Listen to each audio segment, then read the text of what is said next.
Cardinals. Last night's done in by a late grand slam. Oh, boy. Right after Jack Flaherty came out of the game, and the Cardinals now are 7-10 on the season. Well, that's not good. To the mighty Diamondbacks. Hey, they're not bad this year, man. They're playing some good baseball. Hey, I mean, at some point they were going to have to get better with the way that they've been tanking the last few years. Oh, okay. That's fair. I mean, you do wonder what the Cardinals can do in Game 2 tonight. But as far as Jack Flaherty, right? You said it. Didn't start well, but settled in, and then it got away from him in the 7th. Yeah. I think it's a pretty solid start from a guy that, again, you're hoping is returning to ace status very soon this season. It's going to come down to health. I think if he's healthy, he becomes your number one guy because we've seen it before. We've seen that type of play from Jack Flaherty.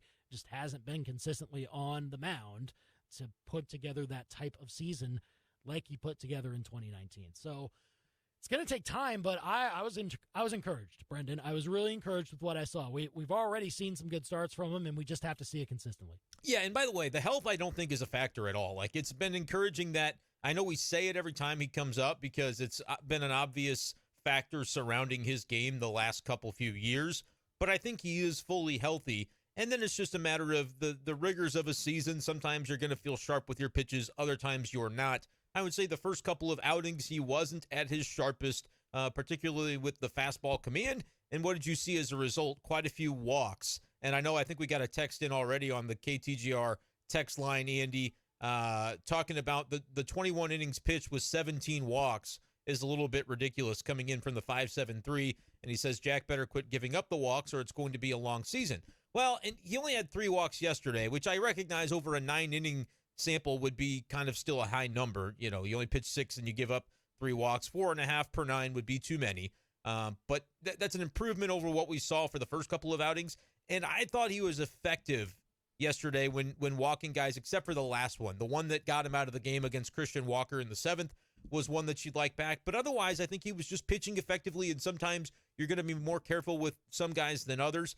Andy, through basically an 18-out stretch consecutively, he didn't give up a single hit and only did give up 2 walks in that stretch. So 2 base runners out of 20 after the first 2, which you had the double to start the game. I thought Lars Nootbaar should have caught that ball, by the way. He sort of gave up on it, I thought, in the middle of his route, which, again, he's had sort of an adventure in center field the last few days. When Michaelis started, he had the one that he dove in on, and it ended up becoming a triple that scored a run. This time, he kind of took the opposite approach. I thought he could be aggressive and maybe run all the way to the wall. You don't want to get a guy injured, but I thought he had a chance if he would have kept running. And if he kind of falls down or whatever, Tyler O'Neill would have been there to back him up and get the ball into the infield to save a triple. He sort of gave up on it, allowed it to be a double, and then just a weak base hit to score that run. And suddenly Jack Flaherty's behind 1-0.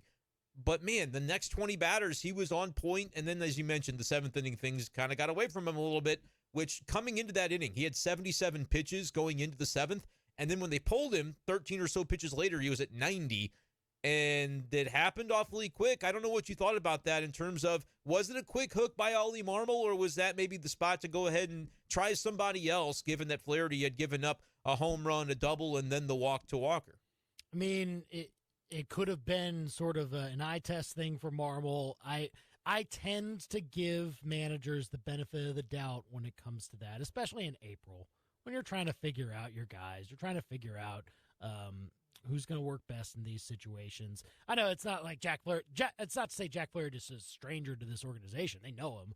But making sure that you complement that well with what the bullpen's got at their disposal, who can come in those areas and put out the fire, right, is something that you want to give those players experience with. Now, again, I don't think that cost them the game either. I think Flaherty, if you let that unravel a little too much, then you're asking for some trouble. Could have been a similar result, right? I mean, we don't know, but in what's already a pretty tight game, and so you're trying to fine-tune pitches anyway. Whoever is on the mound is going to have to be careful with the situation, and I mean, sure, Jack Flaherty's stuff, when it's on, it's better than anybody in the bullpen, but at 90 pitches, I was fine with it.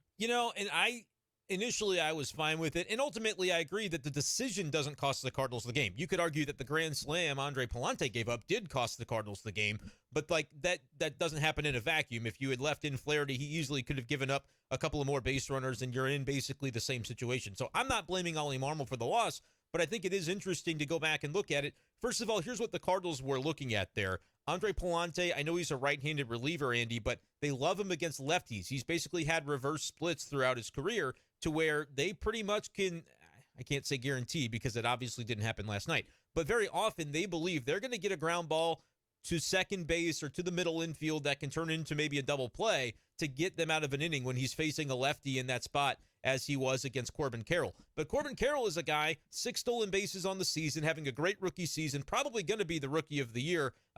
Jordan Walker might have something to say about that, but the numbers aren't even a comparison so far. Corbin Carroll's got him beat. He's got good speed, so I wonder if maybe they're thinking about getting that ground ball, but is there really a high chance of getting a double play on Corbin Carroll? I don't know if you're going to be able to double him up with his foot speed, and so what would be the way to get out of the inning instead might be a strikeout. And I think Jack Flaherty would have a better chance of providing the strikeout than Pallante. But they went with kind of what their metrics say and what they expect Pallante to do against lefties. He lets the first guy, Corbin Carroll, walk on 4 pitches, which Pallante said afterwards was unacceptable. He was very upset with himself. You could tell in his demeanor after the game, and maybe he had an inkling that it was going to get him sent to Memphis, which did happen today. Cardinals call up Jojo Romero. They send Pallante down. They just needed the coverage in the bullpen. So that's the reason they go that route with Pallante. But ultimately, you walk a guy and then give up a home run, a grand slam as it was to Pavin Smith on just a spinning curveball. Bad execution by Pallante. He knew at the moment the ball left his hands, I'm sure. And that's how the Cardinals end up losing this game. But what I thought was interesting, Andy, did you see the reaction from Jack Flaherty as he is taken off the mound by Ollie Marmol? Did you see what he... And again, I know the rules. I know we're not online only right now, so I know I cannot repeat what Jack Flaherty said because there are rules about those sorts of things. But the television broadcast did have a camera trained on him, and if you read lips even at a novice level, I think you can probably figure out what he said. He wasn't too happy, Andy, so I was kind of curious what you thought about that. Well, and I also saw the reaction of him like looking up at the grand this slam is good. As it was leaving the park. He was I just did. Kind of dejected. He was. Like, I get it, man.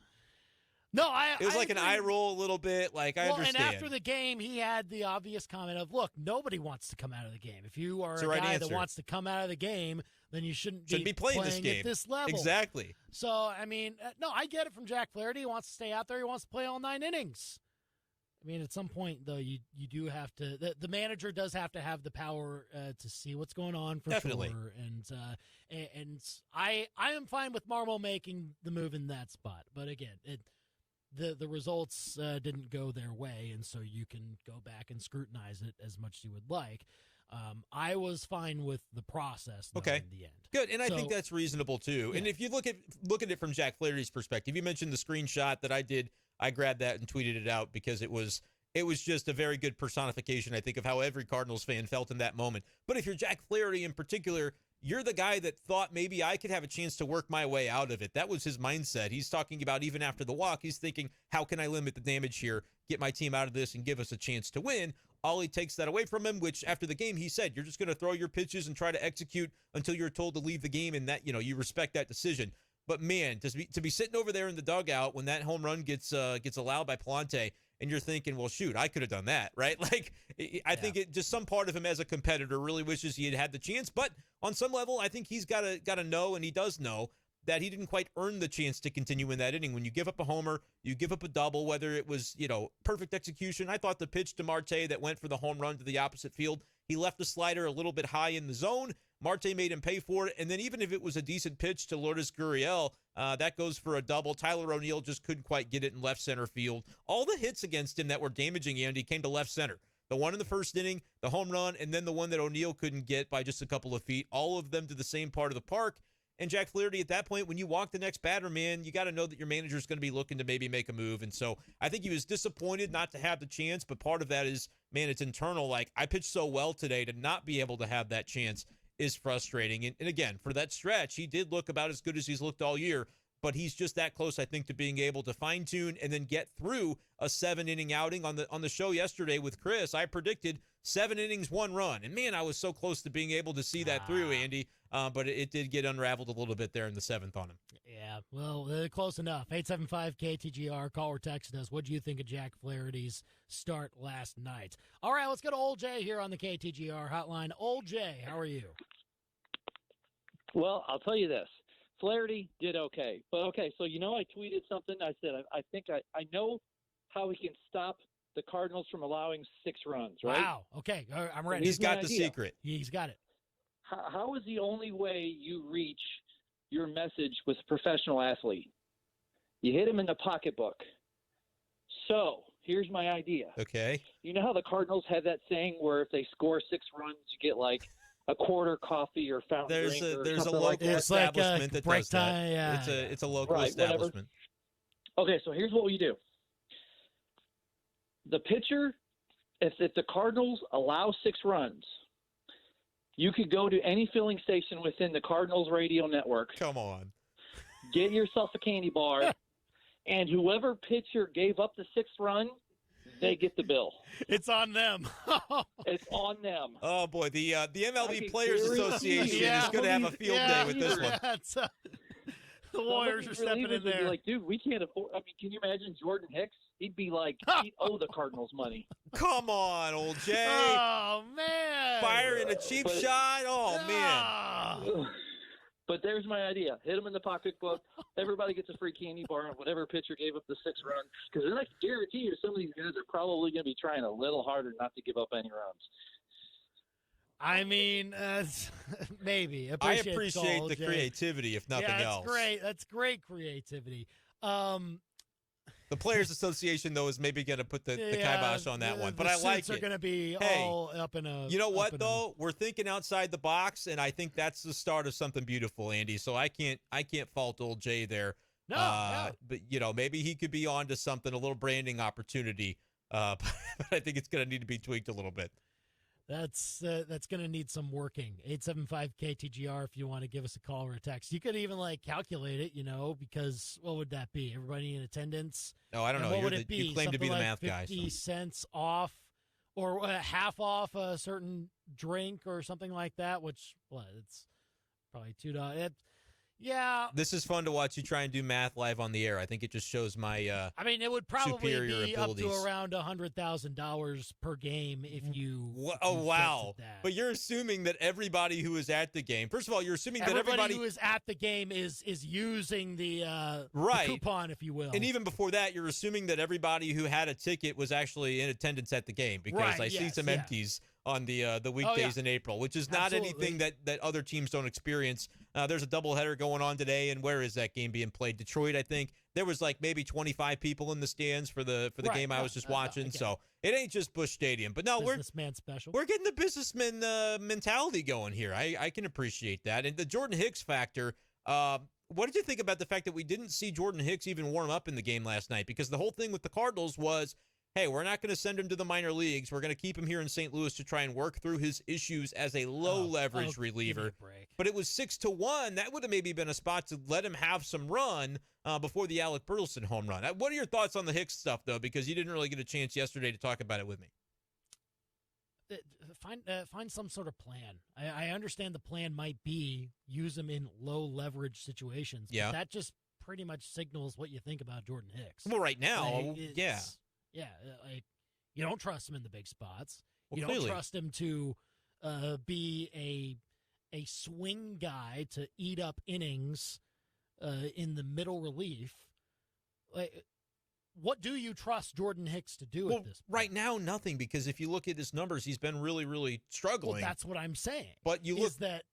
Go ahead. I mean, I think it's some of it's been health. Last year, he got a good amount of run in. He got a good amount of innings in as both a starter and a reliever to know where things might be heading for the years to come. But if things don't turn around quick, I'm just about done with him. Well, and I get it. And the Cardinals, I think, would be at a spot where if they thought they could get away with it, you could send him down and let him work on some things. But Jordan Hicks would have to accept that assignment, first of all, so that may not be a topic the Cardinals even want to broach.